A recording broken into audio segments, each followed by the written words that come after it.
നമ്മുടെ K R Gopikrishnan ഇന്നലെ നമ്മുടെ ഉമ്മൻചാണ്ടിയുടെ മകൾ മറിയ ഉമ്മനെ ഇൻ്റർവ്യൂ ചെയ്തു. അപ്പോൾ ഇപ്പോൾ കേരളത്തിലൊക്കെ മറിയ ഉമ്മൻ സ്ഥാനാർത്ഥിയാവുമോ, ചാണ്ടി ഉമ്മൻ സ്ഥാനാർത്ഥിയാകാതിരിക്കും എന്നൊക്കെ രീതിയിലുള്ള കാര്യങ്ങൾ വരുന്നു. പാർട്ടി ഇത് ചർച്ച ചെയ്തിട്ടുണ്ടോ?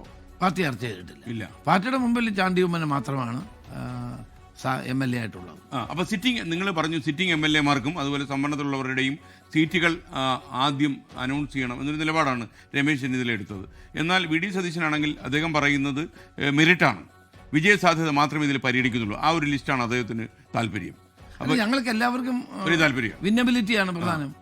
അപ്പോൾ ഈ വിന്നബിലിറ്റി എന്നുള്ള ഒരു തെരഞ്ഞെടുപ്പിൽ നമ്മൾ മത്സരിക്കുമ്പോൾ വിന്നബിലിറ്റി അല്ലേ പ്രധാനം. വിന്നബിലിറ്റി വെച്ചിട്ട് നിങ്ങൾ പ്രായാധികമുള്ള കുറച്ച് ആൾക്കാരെ പുറത്താക്കുമോ? അങ്ങനെയില്ല. ഇവിടെ ആകെ നമ്മൾ മത്സരിക്കുന്നില്ല എന്ന് പറഞ്ഞാൽ കെ ബാബുവാണ്. ഞങ്ങളൊക്കെ അദ്ദേഹത്തോട് പറഞ്ഞതാണ് മത്സരിക്കാൻ. പക്ഷെ ആരോഗ്യപരമായ കാരണങ്ങളാൽ ഞാൻ മത്സരിക്കുന്നില്ല എന്ന് അദ്ദേഹം പറഞ്ഞു. വേറെ ആരും മത്സരിക്കുന്നില്ല എന്ന് പറഞ്ഞിട്ടില്ല. ഇപ്പോൾ വിസ്മയത്തിന്റെ കാലമാണല്ലോ.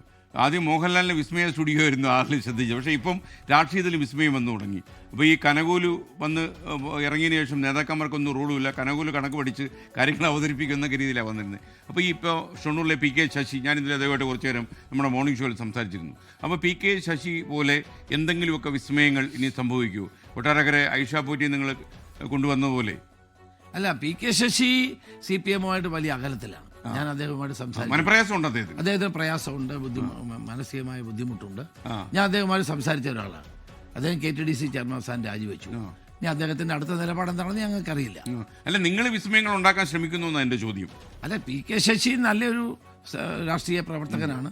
ഇതിലൊരു നിലപാട് എന്താ പാർട്ടിയുടെ? കാരണം ഇപ്പോൾ BJP നിങ്ങളുടെ പല നേതാക്കന്മാരെ അടിച്ചിട്ട് പോകുന്നുണ്ട്. ഇപ്പോൾ അതുകൊണ്ട് നിങ്ങളും മറ്റ് പാർട്ടികളിൽ നേതാക്കന്മാരെ ഇങ്ങോട്ട് കൊണ്ടുവരിക എന്നൊരു നിലപാട് അവലംബിക്കുന്നത് അങ്ങനെയൊന്നുമില്ല. ആർക്കെങ്കിലും കോൺഗ്രസിനോട് ചേരണമെന്ന് പറഞ്ഞു വന്നാൽ ഞങ്ങൾ അങ്ങനെ നോ എന്നും പറയുന്നില്ല. ഇപ്പോഴത്തെ തെരഞ്ഞെടുപ്പിന്റെ സമയം കൂടിയാണ്. അപ്പം ശശി ഇതുവരെ കോൺഗ്രസിൽ ചേരണമെന്നുള്ള ആവശ്യമൊന്നും ഉന്നയിച്ചിട്ടില്ല. ഈ പ്രചാരവേലയിൽ ഒരുപക്ഷെ താങ്കൾ അതിൻ്റെ ചെയർമാനായിരിക്കുമ്പോൾ അടുത്ത തെരഞ്ഞെടുപ്പിൽ ഏറ്റവും അതായത് ഒരു പ്രൊപ്പഗാൻഡിസ്റ്റ് എന്ന നിലയിൽ താങ്കൾ ഫോക്കസ് ചെയ്യാൻ പോകുന്ന കാര്യം എന്തായിരിക്കും? അതായത് ജനമനസ്സുകൾ മുഴുവൻ പിടിച്ചെടുക്കും എന്നായിരിക്കുമല്ലോ അങ്ങയുടെ മനസ്സിൽ ഒരു ചെയർമാൻ എന്ന നിലയിൽ.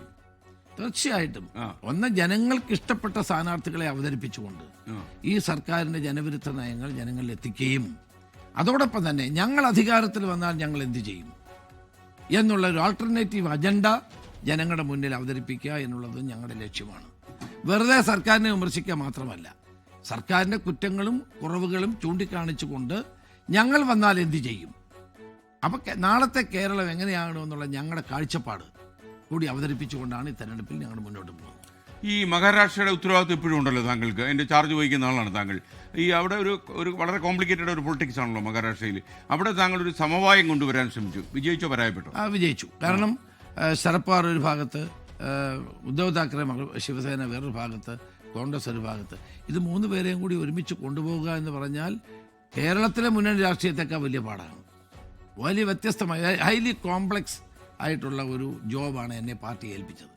അത് പാർലമെൻറ്റ് തെരഞ്ഞെടുപ്പിൽ 35 സീറ്റോളം നേടി, 45-ൽ 35 സീറ്റ് നേടി ഞങ്ങളത് വിജയിച്ചു. പിന്നീടാണ് പരാജയം ബോധ്യപ്പെട്ടപ്പോഴാണ് ഇലക്ടറൽ റൂളുകൾ കുഴപ്പമുണ്ടാക്കുകയും ഇലക്ഷൻ കമ്മീഷനെ ദുരുപയോഗപ്പെടുത്തുകയും ഒക്കെ ചെയ്ത് ഏറ്റവും വലിയ പ്രശ്നം അവിടെ ഉണ്ടാക്കി തെരഞ്ഞെടുപ്പിൽ അവർക്ക് ജയം അവർ വാങ്ങിയെടുത്തത്. അത് വാങ്ങിയെടുത്ത വിജയമാണ്, ജനങ്ങൾ നൽകിയ വിജയമല്ല. ഇപ്പോഴും മഹാരാഷ്ട്രയിലെ പൊളിറ്റിക്സ് വളരെ കോംപ്ലക്സ് ആണ്. ഇപ്പോൾ അജിത് പവാറിൻ്റെ മരണശേഷം ശരത് പവാർ എന്ത് ചെയ്യും, സംശയങ്ങൾ ഉയരുന്നുള്ള കാര്യമാണ്. ഉദ്ധവ് താക്കറെയുടെ നിലപാടെന്താ, സ്വന്തം ബ്രദറുമായിട്ട് അദ്ദേഹം MNS-ഉമായിട്ട് ചേർന്നു. ഇങ്ങനെ ഹൈലി കോംപ്ലക്സ് ആയിട്ടൊരു പൊസിഷനാണ്. എന്നാലും ആ കാലത്ത് കോൺഗ്രസിൻ്റെ ഐഡൻറ്റിറ്റി ഉയർത്തിപ്പിടിച്ചുകൊണ്ട് ശക്തമായ പ്രവർത്തനത്തിന് എന്നെ ഏൽപ്പിച്ച ആ ദൗത്യവുമായി ഞാൻ മുന്നോട്ട് പോകും. ലോകത്തെവിടെയായാലും ഏത് സമയത്തും 24 വാർത്തകളും ഓഗ്മെന്റഡ് റിയാലിറ്റി പാക്കേജുകളും എക്സ്പ്ലെയിനറുകളും വിശദമായി കാണാൻ ഞങ്ങളുടെ YouTube ചാനൽ നിങ്ങൾക്ക് സബ്സ്ക്രൈബ് ചെയ്യാം.